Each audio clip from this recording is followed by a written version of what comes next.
Il est 15 heures passées. On va maintenant passer à l'atelier sur la valorisation. Marceline avait déjà soulevé tout à l'heure, expliqué combien en 2014 c'était un sujet, et même les anniversaires d'avant. Donc voilà, l'idée c'était de refaire un point sur ce même thème cette année. Et donc c'est Aurélie Lallemand qui va nous amorcer l'animation. Je suis ravie d'animer cet atelier avec vous aujourd'hui. Donc, je suis chargée de valorisation au service régional de la région de Bourgogne-Franche-Comté. Donc, effectivement, on l'a déjà pas mal abordé finalement autour des sujets ce matin et en début d'après-midi. C'est un point qui est régulièrement revenu et encore plus récemment aussi aux journées justement de la Pige pour celles et ceux qui y participaient, ainsi qu'à la table ronde de Blois par exemple consacrée à l'inventaire, donc tout ça en octobre dernier. Donc on s'inscrit dans une actualité autour de cet enjeu effectivement qu'on partage du faire connaître et voilà, qui vaut d'ailleurs aussi bien pour nos missions, hein, ça a été aussi redit finalement, que pour le résultat des travaux qu'on conduit. Alors l'atelier a été intitulé « Vers une restitution augmentée des travaux d'inventaire ». Je crois qu'il y avait même des guillemets à augmenter. D'ailleurs, j'ai joué un petit peu sur ces guillemets pour dessiner deux axes qui correspondent en grande partie au retour que vous avez formulé dans le cas de l'inscription à cette journée. Donc augmenter par rapport effectivement à une dimension technologique ou numérique. Donc ça revient finalement à s'interroger sur comment exploiter et expérimenter les potentialités qui sont offertes par les nouvelles technologies et en quoi ces nouvelles technologies peuvent servir aussi nos objectifs, et pas forcément que de valorisation, mais aussi d'études. Et puis augmenter, c'est aussi élargir, diversifier nos publics. Donc ça rejoint aussi des problématiques qui ont été évoquées ce matin. Voilà, donc dans une logique de droit culturel, d'accès facilité pour des publics qui ne sont pas forcément nos publics cibles de façon spontanée. Et à ce titre-là, le monde éducatif est une cible quand même assez privilégiée. Et ces deux champs sont finalement liés, puisque le numérique est souvent un outil qu'on utilise, un médium qu'on utilise pour justement, par son adaptabilité des contenus, tenter de séduire et de contribuer à l'élargissement de nouveaux publics. C'est du moins en théorie, quoi. Donc l'idée, c'est pas de faire un tour d'horizon complet de ce que font les différents services, je ne serais d'ailleurs pas forcément capable de le faire, mais plutôt de partir sur quelques exemples et de voir en quoi ces exemples révèlent que c'est quand même un domaine très actif avec une grande diversité des formes. Donc tout ce qui relève déjà de la production et de la diffusion de contenu le numérique est déjà entre guillemets au service de ces enjeux. On est sur un enjeu de connaissance large en fait ici. Donc on a largement parlé des bases de données et des ressources en ligne. Plus récemment, les portails patrimoine. Donc, voilà, il y a quelques exemples, mais c'est complètement arbitraire. Donc les régions se sont investies de ces portails pour avoir vraiment une vitrine sur leurs travaux. Ces sites permettent de faire le lien justement d'une part avec les bases de données, donc contribuent à faire connaître aussi ces ressources en ligne et proposent généralement une pluralité de services qui permettent d'agréger différentes formes de contenus. On a parlé aussi tout à l'heure des contenus éditorialisés, donc certains sont rattachés aussi à ces portails, avec donc peut-être des initiatives en cours ou à venir. Donc n'hésitez pas à les partager et puis aussi des retours d'expérience sur les projets qui ont été lancés peut-être plus récemment. Il y a également beaucoup d'activités autour de produits qu'on pourrait dire à valeur ajoutée, ou en tout cas qui vont agréger plusieurs formes de médias. Donc soit ces produits vont nécessiter un travail éditorial peut-être plus poussé ou l'appui de compétences propres ou externalisées. Là, on est davantage peut-être sur un enjeu de découverte du patrimoine. On retrouve cette idée de capter de nouveaux publics, de rendre accessible, de jouer aussi sur l'interactivité. Donc là, il y a plein d'exemples qui ont été mis en place par les services régionaux, que ce soit des vidéos, vidéo-guides, web documentaires, restitution 3D, visites virtuelles, d'écoute virtuelle. Et puis plus récemment, on en a déjà parlé un petit peu aussi en introduction, l'expérience du podcasting qui a été notamment développée par la région Centre-Val de Loire et Pays de la Loire, avec là peut-être aussi une dimension plus sensible, ou en tout cas une approche sensorielle aussi du patrimoine. Alors sur tous ces outils, il y a quand même des questions qui se posent, notamment en termes d'enjeux de diffusion. Donc comment répondre aux enjeux de diffusion, peut-être même voire de communication. Alors là, on surfe peut-être sur les limites de nos propres compétences, mais je pense que la question mérite d'être posée puisqu'on est quand même confronté à ces problématiques. comment identifier aussi les bons canaux de diffusion quand on fait ce type de projet. Et ça revient finalement à questionner voilà, comment faire connaître finalement la valorisation, et d'autant plus dans un environnement numérique qui est quand même très concurrentiel. Et ça rejoint les questions qui ont été posées de visibilité. Voilà, donc il y a la visibilité de nos travaux et la visibilité de la restitution aussi de nos travaux. Ça sous-entend aussi un défi de conception. Voilà, souvent, c'est une autre forme de scénarisation, des contraintes qui peuvent être d'ordre juridique, voilà, de protection intellectuelle, etc., et puis de financière aussi. Voilà. Et dernière question, mais c'est pour faire réagir après. Donc, il y a aussi un enjeu d'évaluation de ces dispositifs, puisque voilà, il faut mesurer leur impact, leur pérennité, évidemment leur fréquentation. Et ces enjeux d'évaluation peuvent aussi nous permettre finalement d'améliorer notre connaissance des usages. Et c'est en ça que le numérique est intéressant, puisque le numérique implique aussi de connaître les usages pour pouvoir mieux répondre aux attentes des publics et à ce moment-là peut-être gagner justement en visibilité, etc. Donc l'enjeu pour nos services, c'est qu'en fait, on n'a pas forcément non plus d'interface physique avec nos publics. Donc il y a une nécessité d'avoir un relais in situ. Et on rejoint les thématiques de ce matin sur la notion de territoire et de replacer finalement le territoire aussi au cœur de nos enjeux de valorisation. On en arrive à faire pour, mais aussi avec les publics. Voilà. Et donc ça peut aussi déboucher forcément sur une recherche et un développement de logiques partenariales, voire participatives. Donc avec voilà, l'exemple breton en est un parmi d'autres, certainement. Et donc, ces enjeux-là se retrouvent dans toutes les typologies d'actions qu'on mène à l'inventaire, que ce soit des actions de médiation, donc envers des publics empêchés, publics scolaires, des projets d'exposition. On en a parlé tout à l'heure, avec aussi s'appuyer sur d'autres structures, notamment par exemple les archives. Je crois que c'était un projet avec les archives qui a été montré dans le cadre du patrimoine religieux. Les musées, pour profiter aussi de leur audience, et voilà, d'essayer de proposer aussi des expositions participatives. Voilà, autant d'exemples qui, justement, essayent de nouer des liens avec les habitants, avec les publics. Et la captation et la participation de nouveaux publics, elle passe aussi par les projets, on va dire, à visée pédagogique, donc notamment autour de la sphère des lycéens, puisque ça constitue effectivement par rapport à nos missions un public privilégié, mais pas que, et en gravitant aussi autour des problématiques d'éducation artistique et culturelle, mais là aussi, il y a certainement d'autres entrées à explorer. Donc, autre série de questions pour vous faire réagir aussi et partager vos retours d'expérience. Comment fédérer des partenaires autour de ces questions de valorisation ? Et donc, peut-être aussi comment co-construire finalement ces actions dans la même logique, ou en tout cas dans des logiques similaires à celles des études qu'on a posées ce matin. Comment faire participer les territoires pour qu'ils essaient de s'approprier aussi les résultats de nos opérations. Identifier les réseaux et croiser les données, puisqu'il y a aussi énormément de données, notamment numériques, qui existent déjà. Comment on peut agréger tout ça aussi pour... voilà. Et donc, ça suppose aussi toute la question de l'ingénierie et de la conduite de projet. Et puis, par rapport au public peut-être scolaire plus largement, comment mieux intégrer les dispositifs de AC, comment renouveler nos propositions, voilà. Et est-ce qu'on peut pousser jusqu'aux expériences de ludification ? Je pose un maximum de questions, voilà. Pour terminer, voilà, sur les publications, alors ça peut paraître un peu artificiel, mais bon, voilà, il y a quand même un petit lien, c'est que le numérique, voilà, se conçoit toujours en complémentarité d'autres actions, et donc pour nous, quand même à l'inventaire, les publications restent l'outil traditionnel et évident de valorisation, mais on peut quand même peut-être s'interroger aussi par rapport à ce qu'on vient de dire, notamment par rapport au public. Comment est-ce qu'il faut justement s'interroger sur nos collections pour qu'elles traduisent aussi ces réflexions ? Si oui, comment ?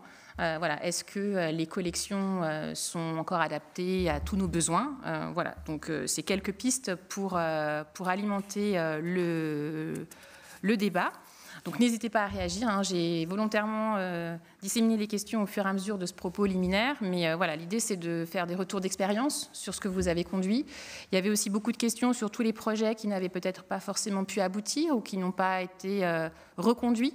Donc voilà, n'hésitez pas à partager ce retour d'expérience pour pouvoir justement voir comment mieux ou valoriser différemment nos travaux.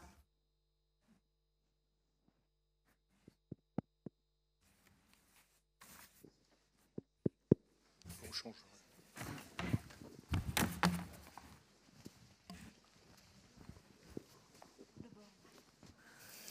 Il n'y a pas beaucoup de réactions. Tout le monde dort.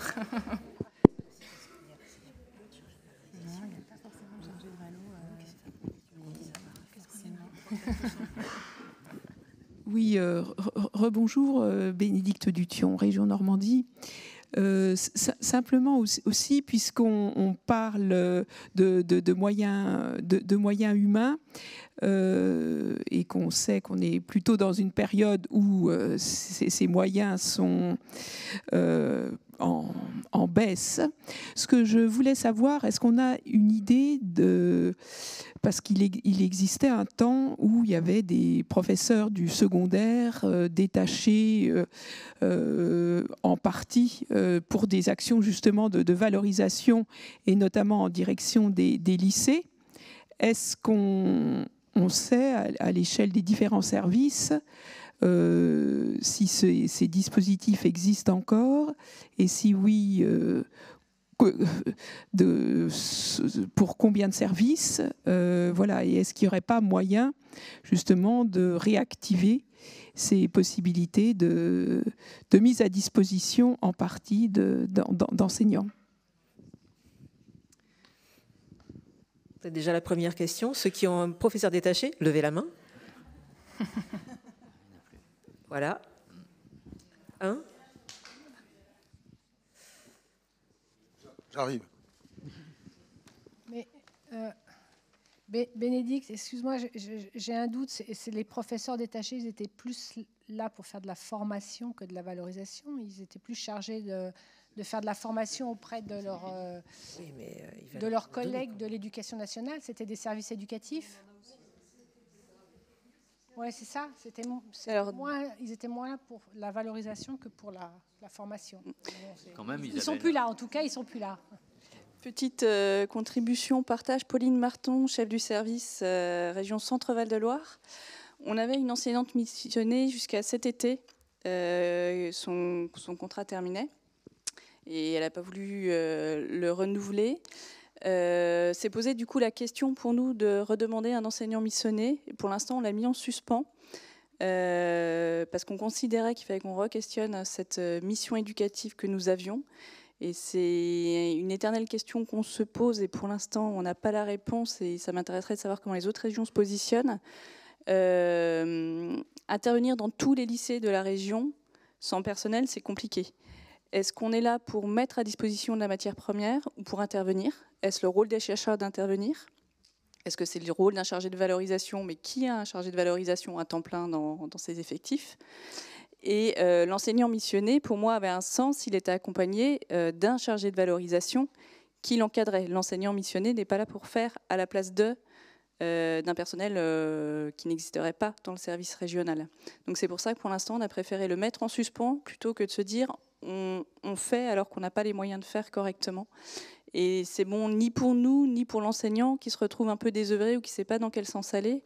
Et les enseignants missionnés ont besoin d'être encadrés. Ils apportent quelque chose de très intéressant, c'est leur connaissance des programmes scolaires et leur évolution et la manière de travailler avec les enseignants.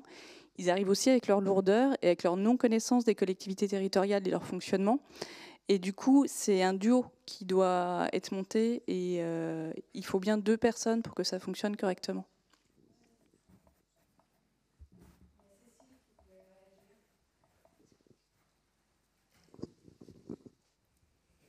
Oui, donc Cécile Estienne, toujours la Seine-Saint-Denis.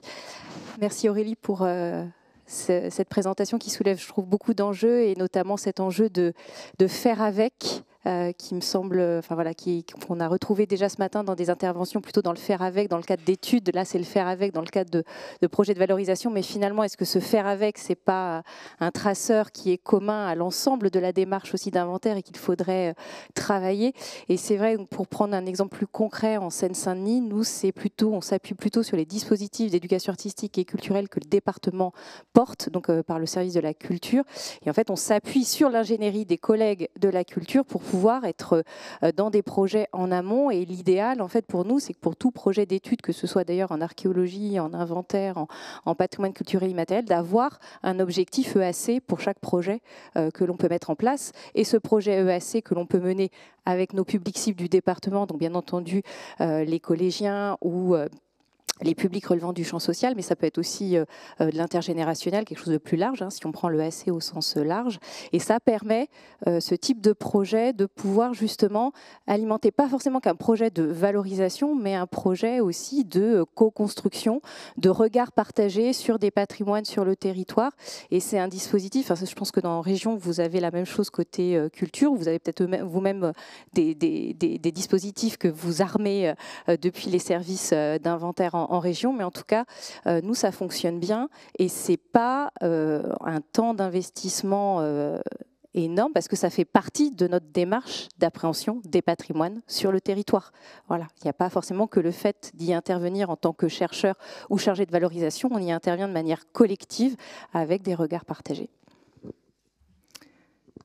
Je rebondis, Sophie de Moutier, chef de service de la région Île-de-France. Plusieurs expériences. Les projets de valorisation sont très souvent en fonction des études. Et notamment, nous, on a une expérience assez intéressante, notamment quand on a fait l'étude sur les lycées et qu'on a publié. On a fait un partenariat avec une école d'architecture. Et donc, ce qui était intéressant, c'est qu'on leur a expliqué, en fait, c'était les étudiants, c'était un partenariat école d'architecture et une sélection de 10 lycées en Île-de-France avec lesquels on a expliqué la démarche de l'inventaire. On a repris les différents lycées sur lesquels on a étudié.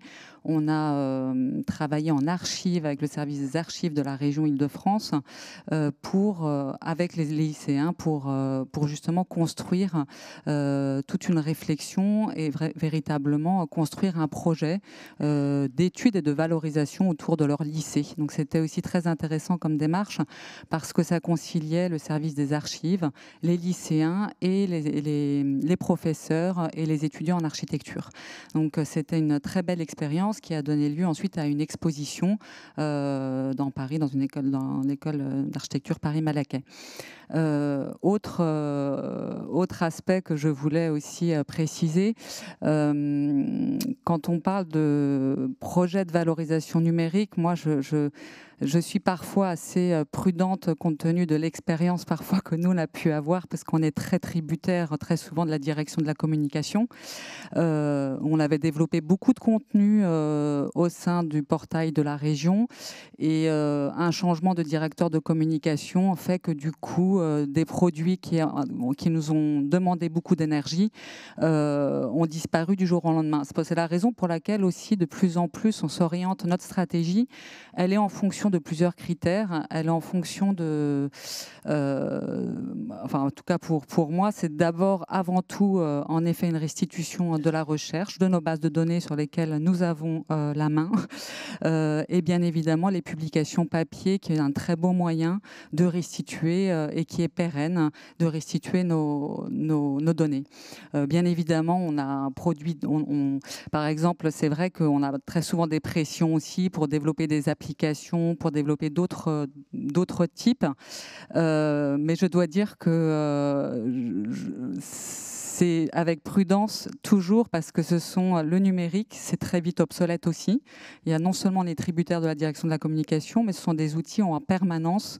Il faut se réadapter et qu'ils disparaissent. Donc, je trouve que ça pose, je ne vais pas accaparer la parole trop longtemps, voilà, beaucoup de questions. Et une dernière chose que je voulais aussi mettre en avant, c'est une opération qui s'appelle Patrimoine en poésie qu'on a mis en place il y a à peu près 8 ans maintenant.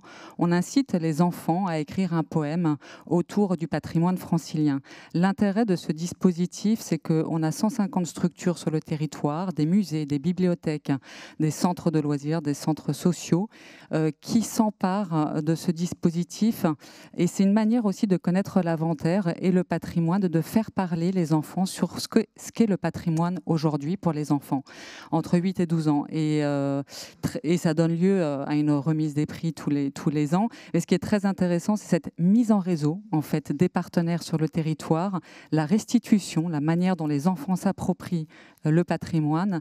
Et c'est une manière aussi de faire connaître l'inventaire, puisque c'est l'occasion aussi pour nous, du coup, de leur parler de l'inventaire, d'offrir nos publications et de mettre en avant nos actions.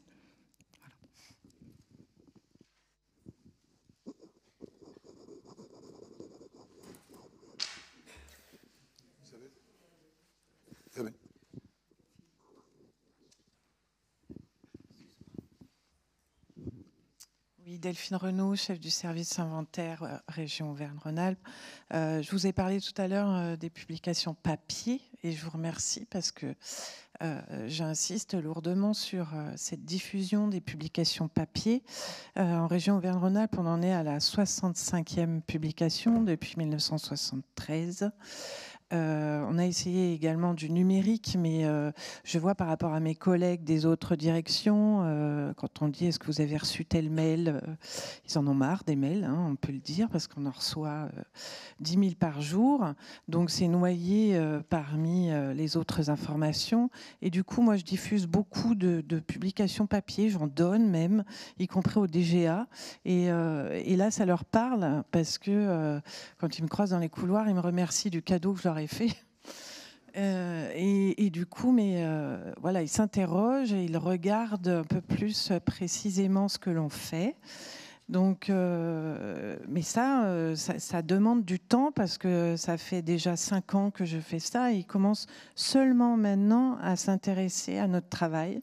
Donc, je persiste et également, on continue à faire des publications dans le cadre de la collection nationale, des images du patrimoine, mais aussi des cahiers du patrimoine. Mais également, on essaye de se diversifier via... là, on essaie une petite collection, puisque c'est aussi au niveau du prix, puisqu'actuellement, on se dit que le porte-monnaie est quand même un peu plat et qu'une publication à 25 €, c'est déjà un coût. Mais pourquoi pas développer des petites publications à moins de 10 €. C'est aussi notre diffuseur, notre éditeur qui nous a proposé ça. Des petites publications de 10 cm par 15 cm qui ont à la fois des images, mais aussi un texte très court. Hein, ça fait à peu près 64 pages. Donc on vous dira, parce qu'on en sort 2 cette année, et également un portfolio qui, on ne pensait pas, on vient de sortir un portfolio sur les refuges dans les Alpes de 24 images, puisque on avait fait une étude sur les refuges, mais on a abandonné notre collaboration avec un chercheur. Néanmoins, le travail des photographes a été mené sur une campagne de photographie pendant 10 ans et il n'était pas valorisé. Donc, il était important de valoriser leur travail sans recherche. Et du coup, on a réalisé ce portfolio de 24 images d'une campagne photographique prise par hélicoptère de ces refuges. Et notre éditeur nous avait dit que ça n'allait pas porter ses fruits. Et donc, on n'en a pas fait beaucoup, mais on fait un carton. Donc, on est très contents et on espère pouvoir en faire d'autres. Et voilà. C'est un petit témoignage. Je ne m'attendais pas du tout non plus. Franchement, je n'aurais pas pensé. Oui, Maïna Masson, à nouveau, je rebondis sur votre intervention sous forme de question. Je m'interroge, évidemment, les collections, quand on parle de collection papier, on pense collection nationale et puis hors collection. Qu'est-ce qui a motivé votre choix à sortir un hors collection, le 10-15 dont vous parliez, puisqu'il me semble que le parcours avait les mêmes avantages, à savoir un coût réduit, un format facile. Qu'est-ce qui a fait que vous avez choisi le hors collection ?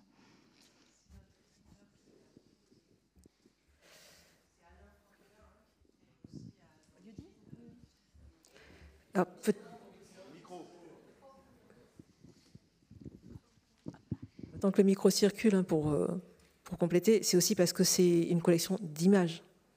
Le parcours, c'est du texte et puis des images, alors que là, c'est quand même surtout, pas que,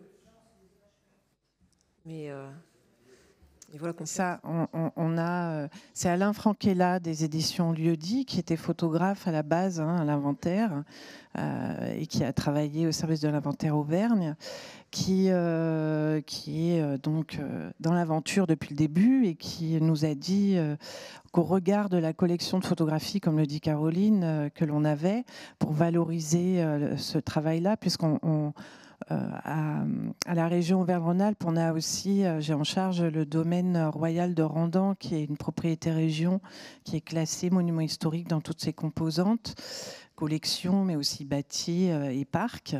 Et pour valoriser dans un premier temps cette propriété, il nous a proposé de faire un petit carré. Enfin, il s'était inspiré d'une collection qui s'appelle les petits carrés d'architecture. Et il s'était dit, au regard des photographies que vous avez, et pour le domaine royal de Randan, mais aussi pour des décors sculptés à Lyon. C'est une étude que mène Véronique Bell, qui est ici aussi dans la salle.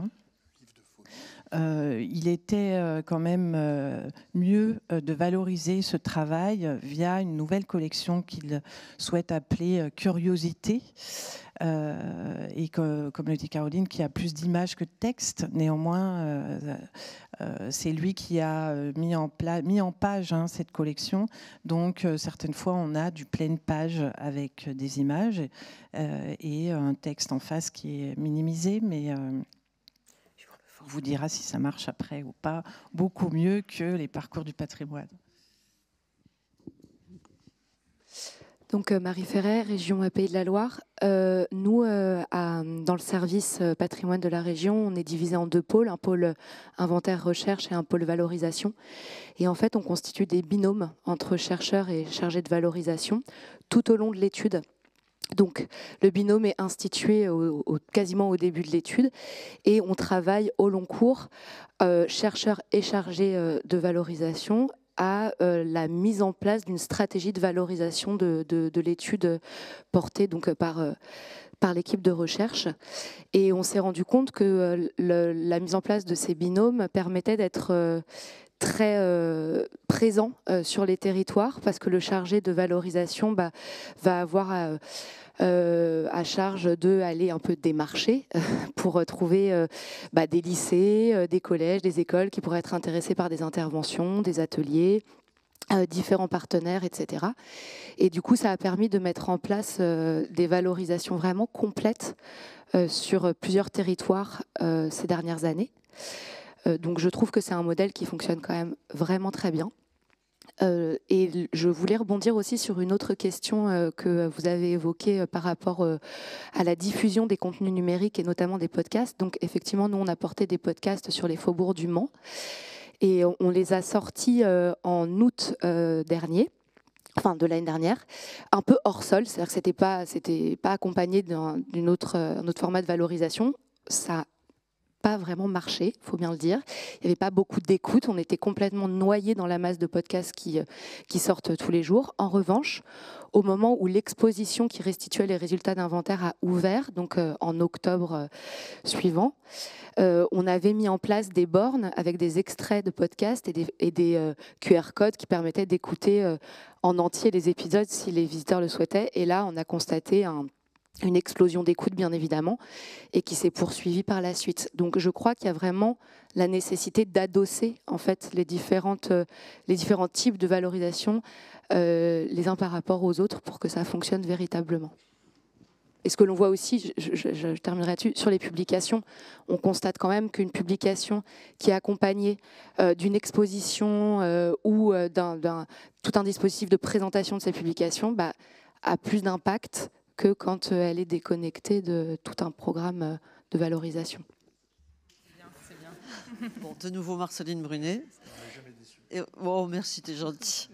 Moi, je voudrais revenir sur quelque chose qui a été dit tout à l'heure qui m'a paru très intéressant.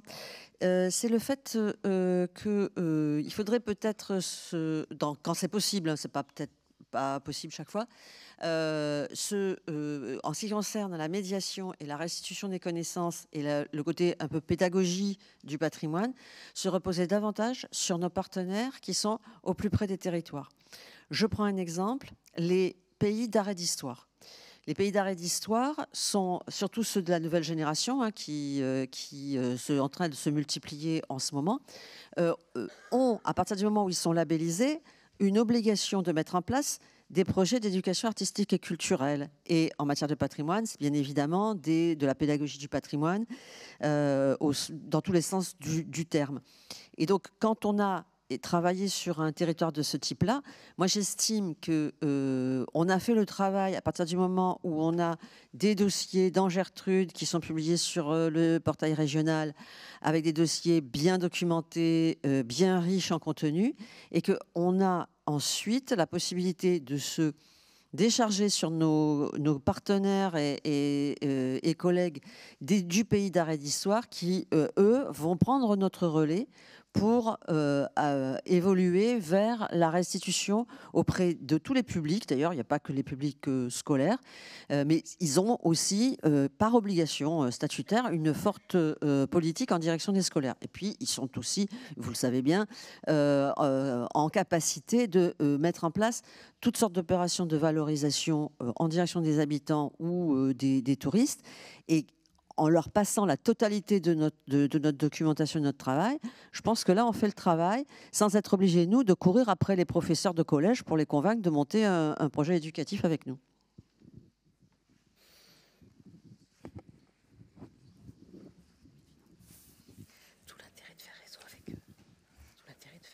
Sophie de Moutier à nouveau. Juste, je voulais préciser, je pense que les photothèques sont, en tout cas c'est l'option que nous on a choisie, un bon moyen pour une bonne porte d'entrée de valorisation, notamment au sens assez large, même en termes de public. Et on voit bien justement l'appropriation sur le territoire, que ce soit justement les villes d'art et d'histoire, que ce soit finalement tous les partenaires sur le territoire qui sont très intéressés. C'est une bonne porte d'entrée puisque ensuite, derrière, il y a un lien vers les dossiers Gertrude. Donc, c'est parfois, je trouve, une très bonne porte d'entrée pour valoriser et faire connaître notre travail à travers la photographie. Je vais peut-être juste rajouter une chose. L'IA arrive, donc Jean-Bernard va nous en parler. Nous, on a été poussés en Ile-de-France à réfléchir très tôt à la question parce que la région a lancé un marché recherche et développement il y a 1 an. Enfin, on nous a un peu poussé à réfléchir avant même qu'on ait eu envie de le faire. Et aujourd'hui, au niveau valorisation, ça va être incontournable. Enfin, voilà, aujourd'hui, on peut taper dans... Nous, on est arrivé aujourd'hui à un niveau où on peut taper château au bord de l'eau et le système va aller chercher toutes les photos que nous, on a réalisées en Ile-de-France avec un château au bord de l'eau. Voilà. Aux Maisons Rouges, il va sortir une maison. Voilà. Donc, la valorisation va falloir aussi, je pense qu'elle prenne en considération ces nouveaux outils. En tout cas, on a une veille sur la question. On n'a pas encore... voilà, c'est une expérience. C'est intéressant, je trouve, en effet, de s'y intéresser parce que Jean-Bernard va nous en parler. Mais c'est sûr qu'on a une opportunité. Du coup, voilà, on l'a saisie et on vous partagera notre expérience. Je m'étais dit de ne pas intervenir cet après-midi, excusez-moi. Donc Alain Blot, jeune ouvrier, de nouveau Bretagne. Juste, vous avez parlé des outils numériques. Effectivement, vous venez de parler de l'IA, c'est à la mode. Il y a une chose qu'il ne faut pas oublier, qu'on voit très rarement en fait, dans les outils numériques, et je vais parler de diffusion, c'est qu'en fait, lorsqu'on monte un projet de développement d'un outil numérique pour la diffusion, il ne faut pas oublier non plus d'intégrer dans le volet, dans l'équipe de projet, le volet qui permet justement, alors ce qu'on a rarement, c'est cette expérience utilisateur. Et c'est vrai que c'est souvent délicat parce qu'on est confronté à parfois un répondant qui ne correspond pas forcément au cahier des charges auquel on avait pensé. Mais l'expérience utilisateur, pour moi, elle est à mener de la conception à la réalisation et non pas de faire intervenir des personnes en fin de réalisation. Et ça, c'est non seulement enrichissant pour l'équipe projet, mais ça permet de toucher précisément à la cible. S'il n'y a plus de questions, on va peut-être faire la pause maintenant et on reprendra après avec Stéphane qui reviendra nous parler de photographie. 15 minutes.